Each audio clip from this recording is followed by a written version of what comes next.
Hello and welcome to Justice. I'm Judge Jeanine Time. Thanks for being with us tonight. The single deadliest terror attack on U.S. soil since 9/11 has happened. They're here.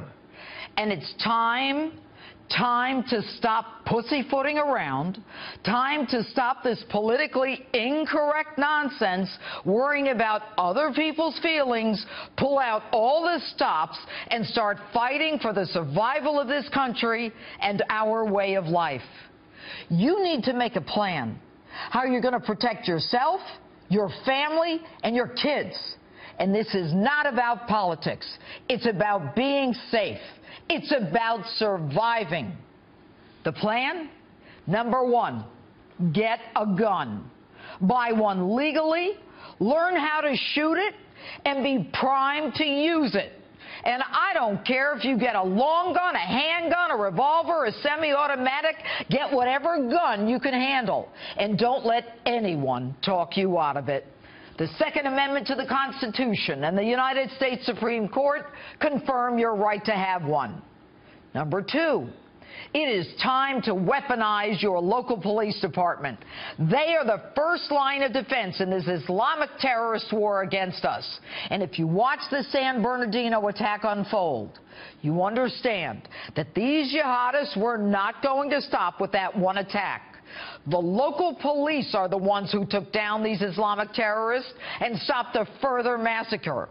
Your local police, like the cops in San Bernardino, 300 of them running toward the danger, openly stating, "I'll take the first bullet."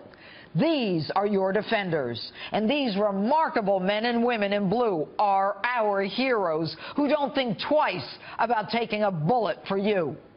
Number three, we need to close the borders from Mexico and from Canada. Pure and simple. Syed Farouk and Tashfeen Malik have set the precedent by showing the world that it can be done on American soil. And there needs to be a halt to the issuance of visas. And I don't care if it's a business visa or a vacation visa, an education visa, a fiancé visa, a 90-day visa. Stop. These people do not have a right to be here, period, end of story. And number four, we must stop the refugee resettlement program immediately. And I don't want to hear that it's not who we are. I know who we are. We are a nation founded on the Judeo-Christian ethics. And I don't need anyone to tell me that I have to take in somebody because they want to change the political demographics of this nation.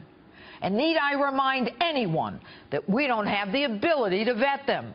And even when we do, we don't know what the hell we're doing. Example, the Tsarnaev brothers, the Boston bombers. We gave the family political asylum, and they thanked us by killing, dismembering, and blinding innocent Americans. Number five, get ready to give up some privacy. The metadata collection that was going on has been stopped. If that program were still in place, the feds could have taken the cell phones of those terrorist animals and immediately connected them to their contacts. You've got to arm yourself with knowledge. In order to confront the enemy, you must know who the enemy is. And since our commander-in-chief won't even call them what they are, Islamic terrorists, but instead prefers to preach what Islam is and isn't, and that we shouldn't denigrate all Muslims based on the actions of a few, while he is willing to denigrate all gun owners and take away our rights based on the actions of a few. You need to recognize the danger. Talk to your neighbors. Create organizations to stay current on questionable behavior, not just in your community, but around the country. We're told to say something when we see something, but don't say anything against people who act suspiciously who happen to be Muslim, because that would be Islamophobic. Farouk and Malik's neighbors said nothing when they saw something because they were fearful of being called Islamophobes or racially profiling.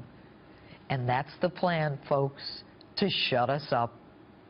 When our Attorney General, Loretta Lynch, trumpets her greatest fear is that anti-Muslim rhetoric would lead to violence against Muslims the day before the FBI calls the massacre of 14 Americans a terrorist act, we've got a problem. And I'm here to tell you it is part of the Islamic terrorist plan. If we are stopped from saying something against Muhammad, the Muslim religion, or Muslims in general, then Sharia law is already here. We are living in dangerous times. Ladies and gentlemen, the jackals are at the door. And that's my opening statement. Tell me what you think on my Facebook page or Twitter at Judge Jeanine, #JusticeOpen.